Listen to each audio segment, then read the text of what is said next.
Les États-Unis viennent par leur action militaire au Venezuela de répéter la doctrine Monroe qui voudrait que le continent américain soit sous leur emprise. C'est toute l'Amérique du Sud et la Caraïbe, dont font partie les territoires et collectivités d'outre-mer, qui sont aujourd'hui déstabilisés. Une action menée en violation absolue du droit international et de la souveraineté d'un État. Voilà ce qu'aurait dû dénoncer la France par la voix de son président. Or, la déclaration du président Macron, immédiatement relayée par Donald Trump, est une insulte à notre histoire et une humiliation. En se rangeant derrière la stratégie américaine, il engage notre pays dans une voie dangereuse. Désormais, le Groenland est menacé et l'Union européenne, par son silence coupable, prépare une capitulation face à la logique coloniale américaine.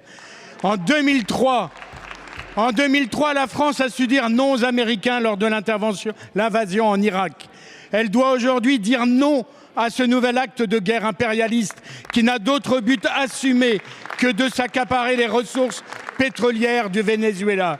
Face aux différentes puissances, comme la Russie et Israël, qui s'évertuent à saper l'ordre juridique mondial, la France, comme membre permanent du Conseil de sécurité de l'ONU, doit s'imposer comme la garante du respect du droit international et de la Charte des Nations Unies. Elle peut entraîner la grande majorité des États qui croient encore que le progrès et la paix est du côté du droit des peuples à disposer d'eux-mêmes. Il faut savoir dire non aux États-Unis quand ils sont acteurs du désordre du monde. Notre Parlement doit être rapidement entendu et nous vous demandons, Monsieur le Premier ministre, de saisir rapidement au titre de l'article 50-1 notre Assemblée sur la position et le rôle de la France dans cette crise internationale. Merci Monsieur le Président Peu. La parole est à Monsieur le Premier ministre. Merci Madame la Présidente de l'Assemblée nationale. Mesdames et Messieurs les députés, Monsieur le Président Peu, permettez-moi aussi de répondre à travers votre question et compléter la réponse de la question du député et Premier secrétaire du Parti socialiste Olivier Faure. Est-ce que la France est du côté de la Charte des Nations Unies et droit international? La réponse est oui. Et cela a été rappelé par le ministre de l'Europe et des Affaires étrangères, qui a été la première réaction française. Le Quai d'Orsay n'est pas une autorité administrative indépendante et personne ne peut penser un seul instant, Monsieur le Président, donc je vous rassure, que la réaction de Jean-Noël Barrot tout de suite n'a pas été faite sous l'autorité, le contrôle, l'instruction du chef de l'État. Donc que les choses soient claires. Vous m'interpellez, je vous ai répondu. Vous m'avez suffisamment reproché de ne pas être en cohabitation avec le président de la République. Donc je ne suis pas son Premier ministre de cohabitation, me semble-t-il. Donc je viens de vous redonner la position de l'exécutif telle que vous ne pouvez pas me le reprocher quand ça vous arrange et quand ça ne vous arrange pas. Donc là, je vous le dis. Et donc je vous complète aussi que hier, le chef de l'État y est revenu lors du point pour les relations internationales au Conseil des ministres en posant et en clarifiant les choses. Maintenant, le sujet, c'était votre question, Monsieur le député Olivier Faure. Comment on avance? Qu'est-ce qu'on fait? Bon, d'ailleurs, vous rappelez aussi l'enjeu important autour des déclarations du président américain sur le Groenland, sur lequel les pays européens ne sont pas muets, preuve en est, puisqu'une déclaration vient de sortir au début de notre séance de questions.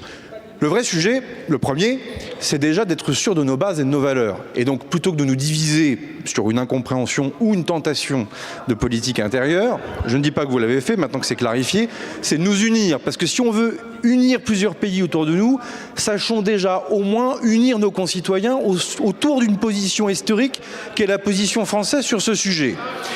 La deuxième des choses, non, c'est la responsabilité de chaque citoyen. C'est un combat qui est politique, qui est intellectuel, qui est culturel. Il n'est pas par décret, il n'est pas par loi, Monsieur le député, il est aussi par le combat que nous devons mener, et ça, il faut le faire tous ensemble. Est-ce que oui ou non, nous faisons œuvre utile pour le défendre au moment où plein de voix sont en train de se lever ici ou là pour contrarier l'état de droit, qu'il soit d'ailleurs extérieur ou interne à notre pays. Donc ça, pour cela, je pense qu'il faut qu'on soit particulièrement clair et soudé en la matière.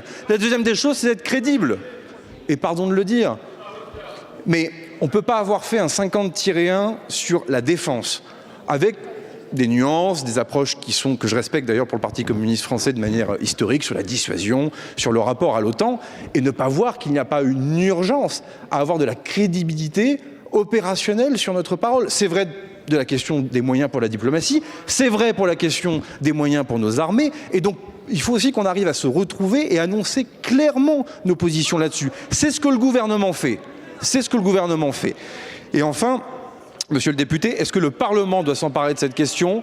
À chaque fois, et je pense en avoir fait profession dès ma déclaration de politique générale, oui, les questions régaliennes, les questions géopolitiques, les questions géostratégiques, plus elles sont traitées ici, dans l'enceinte de l'Assemblée nationale et même du Sénat, plus le Parlement en est informé, plus le Parlement en travaille, mieux ce sera. Donc si les groupes, et j'ai cru comprendre qu'ils m'avaient saisi par voie de presse, mais j'imagine que ça sera fait dans quelques instants, par écrit, si les présidents de groupe me saisissent d'un 50-1, oui, Madame Panot, j'irai à la boîte aux lettres vérifier votre courrier, Madame Panot. La réalité, c'est que si vous nous saisissez de ces sujets, si vous le confirmez, oui, un débat aura lieu, Monsieur le Président, je m'y engage.